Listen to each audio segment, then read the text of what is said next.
Hello guys, good morning. So update tayo kahapon yung trouble natin na vibrate yung andar at saka palyado. So ito yung dahilan guys, yung barbola niya ay wala na, semi kutsilyo na yun, mahait na guys. So at saka yung valve C-string niya, yan, lubog na siya. So kailangan na to palitan guys. Padala natin machine shop, papalitan natin ng bagong valve C-string at saka barbola, palitan natin kasi wala na, lubog na lahat yung ano niya, yung valve C-string. So ayan guys, ito yung kahapon guys. So ito. So, try nyo yung tanggalin to, tapos check nyo dito, takpan nyo. Pag hindi mamatay kagad, so singaw yung valve nya, ganyan o, yan o. So hindi siya mamatay largo guys o. So posible yan, yung valve nya singaw.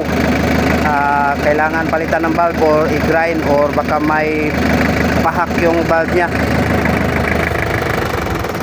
So ayan guys, 4GG2 engine. So ayan guys, nakita nyo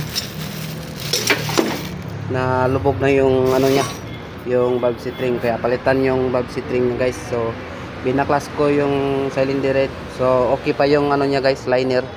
Okay pa yung liner nya at hindi pa kumakalog yung piston. So okay pa siya.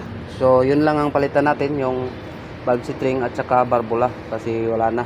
So tapos doon ibalik na natin. So ayan guys. So thank you for watching. Bye bye.